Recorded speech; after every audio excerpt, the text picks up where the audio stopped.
Howdy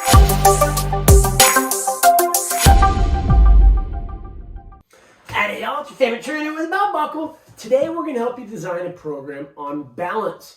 One of our interns online going through the program to get their Up Fitness CPT, best in the fitness industry, guaranteed. Don't believe me? Read the book. More successful trainers out there, Equinox, Lifetime. If you're not familiar with Up Fitness, we teach trainers to get certified and become qualified. And so someone asked about how would you design a program for a 74-year-old client who's having some balance issues. So I'll take you through a program using our CCA, which stands for Core Movement Pattern, which we have over here, squat hinge, unilateral transitional, which is like a jump, a carry, throw, and then the upper body patterns, which are a horizontal push and pull and a vertical push and pull. So if the client's going to train 3 times a week, we're going to design a core movement pattern specific to their goals. They want to improve balance. Balance, for the most part, if we eliminate any type of vestibular or proprioceptive issues, making sure they work with ear, nose, and throat dock to get that cleared, eliminate vertigo, all of that stuff.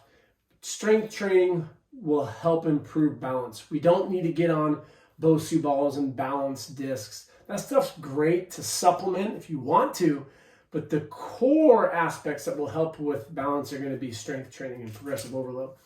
So I'll start off with this first circuit doing a squat pattern, depending on what they're capable of. We can't classify someone who's 74 as old or deconditioned, they can't do it. It always depends on the assessment.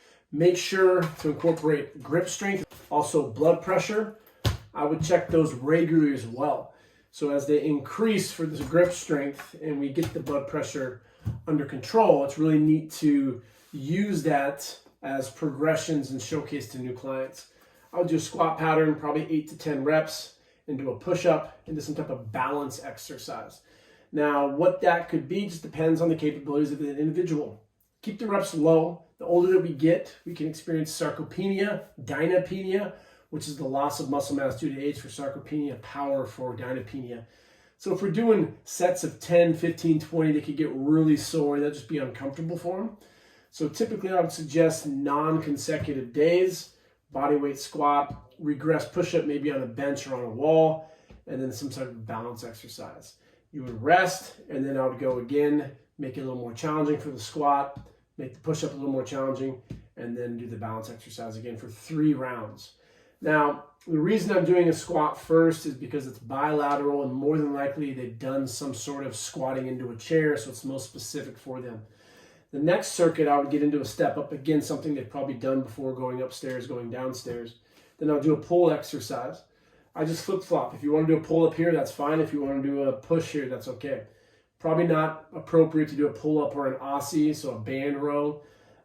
Pull, neutral, pronated, you choose, into another balance exercise. I'll do that for 3 rounds. I'm going to show videos of different balance exercises that I would put in there. So for these 3 rounds, keep the reps fairly low for the step up, maybe 6 to 8 per side, really focusing on the eccentric control, a pull that's appropriate, and balance. 3 rounds, and we go in the last one. I would do the bridge last because we're going to put them on the floor. By then, you would know if that's an appropriate exercise for a hinge pattern. If you needed to do like a standing RDL or a landmine hinge, you could do that as well. So I would do things that they're most specific. So that's when we look at programming, we need to look at the specificity, individuality, overload, and the variation. So I'll do bridge down here into an overhead press, which is really important, and another type of balance strength exercise. So the balance exercise that you can plug in there for the accessories or what they're capable of. It could just be getting a pull, like we have Tyler over here in San Diego working with his client, and just trying to hold for 5-10 seconds. It could be an airplane exercise, and that would be taking away the knee. So the sartorius, TFL, and gracilis are biarticulate hip and knee muscles. Biarticulate means crosses 2 joints. So by bending the knee, we're just going to be challenging the glute med, which is a frontal stabilizer. When the knees cave in, it's usually a lot of times because of the frontal plane stabilizers like the glute med and the upper fibers of the glute max. So I put that one in one of these balanced ones down here. And then maybe you want to do like a clam variation or some stepping to the side variations, whatever's appropriate for that individual. Our vocabulary is really important as well. Don't say 74 years old. We're young, and this is what exercise is going to do. It's going to help you feel better. So when you're tracking grip strength, it's really neat to see those numbers go up as they get stronger, but you're also going to probably see that balance is going to improve from the strength training. And I think it would be an awesome opportunity, with your client's permission, to film them. So in the future, when you're doing an assessment and you have a very similar situation, you could pull out your phone and say, I understand what you're saying right now. I once had a client in a very similar situation. Here was day one, workout one. And this is what we did. We squatted, we hinged, we stepped up, stepped down, we got stronger. And they had fear in the beginning as well. But look at them after 6 sessions. And then you can showcase that. Where when they're sitting down eccentrically, there's more control. Maybe day one, part of that assessment, they sit down and they fall fast, which is a bad sign. That means that we can't control the eccentric aspect. And day 6 now, you film it again, and now they can hold. And maybe you're playing a little game. Maybe you're getting engaged as a trainer by pushing him in the frontal plane. I really like exercises like that. So what I'm going to put up here now is like 5 to 10 exercise variations that you could put into the accessory. Now, our online internship program to get you certified through Show Up Fitness, or if you have NASM, ACE, NSCA, ACSM, you can't get a refund or you spent too much and you need help passing those, we can get anyone to pass it. Our guides have helped people pass it in 3 days. It's about asking questions like the student did today. How would I train this client? And so now we have this program, and then we went over day 3, which would be non-consecutive, day 5. We take that week and then we put it in for week 2, and you keep the core movements and the exercise pretty much the same. We would just change up the accessories. So after a month, you'd see workout 1 and workout 12 are very similar. We're squatting, we're doing unilateral step up, step downs. Maybe we progress in the frontal plane.